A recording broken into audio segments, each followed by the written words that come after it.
Hi friends, இன்னைக்கு சூப்பரான ஒரு வெயிட் லாஸ் ரெசிபி தான் பார்க்க போகிறோம்.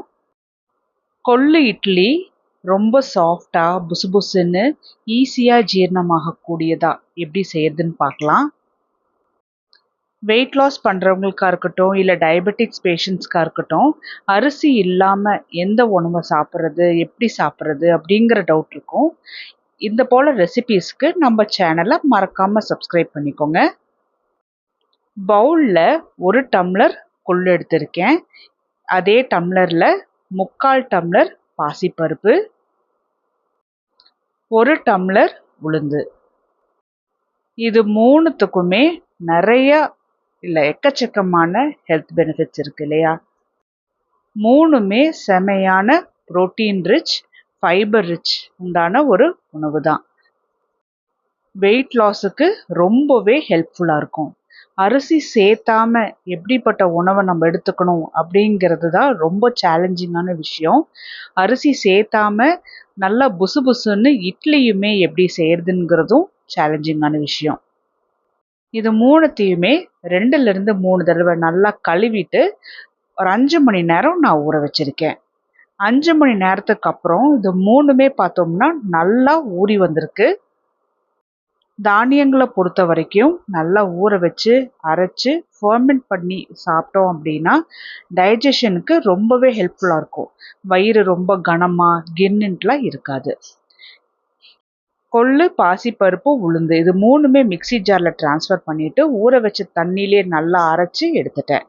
இதை வேறொரு பவுலில் ஊற்றிட்டு நைட்டு ஃபுல்லாக நான் ஃபர்மெண்ட் பண்ண போகிறேன். நெக்ஸ்ட் டே பார்த்தோம்னா மாவு நல்லா புளிச்சு வந்திருக்கு. இதை ஒரு முறை நல்லா கலந்துட்டுக்கணும். ஏன்னா மேலே நல்லா நுர கட்டிட்டு வந்திருக்கும். இதில் அப்படியே இட்லி ஊற்றக்கூடாது. நல்லா கலக்கி விட்டுட்டு உப்பு நம்ம சேர்த்தலை. ஸோ தேவையான அளவுக்கு நான் இந்து உப்பு சேர்த்தி நல்லா கலந்துட்டுக்கிறேன். எந்த அளவுக்கு நம்ம கலக்கி விடணும் அப்படின்னா மேலே நுரையாட்டம் இல்லாமல் முழுமையாக அந்த மாவாட்டம் இருக்கணும். இட்லி ஊற்றுறதுக்கு தேவையான அளவுக்கு கன்சிஸ்டன்சி இருக்கணும். அதுக்கு நான் தண்ணி ஊற்றி நல்லா இது போல் கலக்கி எடுத்திருக்கேன். இப்போ உங்களுக்கு மாவோட பதம் பார்த்தா தெரியும் எப்படி நல்லா புசு புசுன்னு இருக்குது. ஆனால் மேலே அந்த பொங்கி வந்த மாவாட்டம் இல்லாமல் எல்லாம் நல்லா முழுமையாக கலந்துவிட்டு எடுத்துக்கிட்டாச்சு. இட்லி பிளேட்டில் கொஞ்சமாக எண்ணெய் தடவி விட்டுக்கலாம். அப்போ தான் டீமோல்ட் பண்ணுறதுக்கு ஈஸியாக இருக்கும். இதில் 3/4 அளவுக்கு மட்டும் மாவு ஊற்றிக்கலாம். நம்ம இந்த மாதிரி மில்லட்ஸில் இட்லி செய்யும்போது ரொம்ப முக்கியமான ஃபாலோ பண்ண வேண்டிய டிப் என்னன்னு பார்த்தோம்னா ரொம்ப தண்ணியாட்டம் இருக்கக்கூடாது. கொஞ்சம் கெட்டியாக இருக்கணும். அது மட்டும் இல்லாமல் நார்மலாக இட்லியை விட கொஞ்சம் ஒரு 5லேருந்து 10 நிமிஷம் வேகிறதுக்கு டைம் எடுக்கும். இந்த கொள்ளு பொறுத்த வரைக்கும் ஒரு 15 நிமிஷம் ஆனில் வச்சு வேக வச்சுட்டு ஒரு 10 நிமிஷம் அப்படியே ரெஸ்ட்டில் விட்டுடணும். இட்லி வேகிறதுக்குள்ளே சட்னி ரெடி பண்ணிடலாம். பேனில் 2 டேபிள் ஸ்பூன் எண்ணெய் ஊற்றிட்டு எண்ணெய் சூடான உடனே 1/4 டீஸ்பூன் ஜீரகம், 1 டீஸ்பூன் கடலைப்பருப்பு, 1 டீஸ்பூன் உளுத்தம்பருப்பு இது மூணுமே நல்லா வறுத்த உடனே காரம் தேவையான அளவுக்கு வரமிளகானா 4லேருந்து 5 வரமிளகா பக்கம் எடுத்திருக்கேன். எந்த அளவுக்கு நம்ம குவான்டிட்டியில் சட்னி செய்கிறோம், நம்மளுக்கு எவ்வளோ காரம் வேணும் அதுக்கேற்ற மாதிரி நம்ம அட்ஜஸ்ட் பண்ணிக்கலாம். பூண்டுமே நான் ஒரு 15 பல்லு பக்கம் பூண்டு எடுத்திருக்கேன். பூண்டுமே வெயிட் லாஸுக்கு ரொம்பவே ஹெல்ப்ஃபுல்லாக இருக்கும். அது மட்டும் இல்லாமல் ஹார்ட்டுக்கும் ரொம்பவே நல்லது.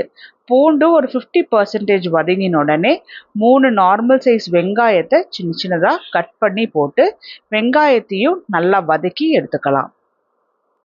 வெங்காயம் ஒரு 50% வதங்கினதுக்கு அப்புறமா 3 நார்மல் சைஸ் தக்காளியும் கட் பண்ணி போட்டுக்கலாம். இப்போ வெங்காயத்தோட சேர்த்தி தக்காளியும் நல்லா வதங்கி வரணும். ஆரம்பத்தில் தக்காளி கொஞ்சம் ஹார்டாக இருக்கிறது போல தான் இருக்கும். கலந்துட்டுட்டு டிஸ்டர்ப் பண்ணாமல் விட்டுட்டோம் அப்படின்னா நல்லாவே வெந்து வந்துடும். இது கூடவே தேவையான அளவுக்கு கல்லுப்பும் மஞ்சளும் போட்டு கலந்துட்டுட்டோம் அப்படின்னா நல்லா வேகும் போதே உப்பெல்லாம் நல்லா பிடிச்சிருக்கும். தக்காளியும் நான் அப்பப்போ நல்லா கலந்துட்டு நல்லா வதக்கி எடுத்தாச்சு. கடைசியாக ஒரு சின்ன துண்டு புளி போட்டு நல்லா கலந்துட்டுட்டு ஃப்ளேமை ஆஃப் பண்ணிடலாம். நல்லா ஆறி வரட்டும். ஆறினதுக்கு அப்புறமா இதை மிக்ஸி ஜாருக்கு ட்ரான்ஸ்ஃபர் பண்ணிடலாம். தேவையான அளவுக்கு தண்ணி ஊற்றி ஒரு செமி கிரேவி கன்சிஸ்டன்சியில் நான் அரைச்சி எடுத்திருக்கேன். எப்போவுமே நான் ரொம்ப தண்ணியாக சட்னி ரெடி பண்ண மாட்டேன். உங்களுக்கு எந்த பக்குவத்தில் வேணுமோ அந்த பக்குவத்தில் நீங்கள் ரெடி பண்ணிக்கலாம். இதுக்கு தாளிப்பு வேணாலும் நீங்கள் தாளிப்பு போட்டுக்கலாம். சட்னி ரெடி பண்ணுறதுக்குள்ளே இட்லியும் நல்லா வெந்து வந்திருக்கு. இதை நான் உங்களுக்கு டிமோல்ட் பண்ணி காமிக்கிறேன் பாருங்கள். இட்லி எந்த அளவுக்கு நல்லா சாஃப்டாக புசு புசுன்னு வெந்து வந்திருக்குன்னு. கலர் மட்டும்தான் வித்தியாசப்படும். மிச்சபடிக்கு நார்மலாக அரிசி இட்லியை விட இந்த இட்லிக்கு எந்த ஒரு காம்ப்ரமைஸும் நம்ம பண்ண வேண்டாம். அந்த அளவுக்கு டேஸ்டியாக இருக்கும். இந்த இட்லியை நான் ரெடி பண்ணி வச்சுருந்த கார சட்னியும் கத்திரிக்காய் உருளைக்கிழங்கு குழம்போட தான் சாப்பிட போகிறேன். ஒரு ஆளுக்கு 2 இட்லி சாப்பிட்டாவே நல்ல ஸ்டொமக் ஃபில்லிங்காக இருக்கும். ரொம்ப நேரம் பசி எடுக்காது. அதனால் வெயிட் லாஸுக்கு ரொம்பவே ஹெல்ப்ஃபுல்லாக இருக்கும்.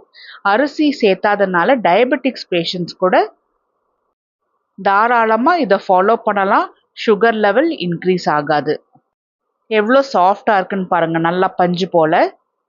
இதை நம்ம விருப்பப்பட்ட குழம்பு சட்னியோட சேர்ந்து சாப்பிடலாம். ட்ரை பண்ணி பார்த்துட்டு சொல்லுங்கள்.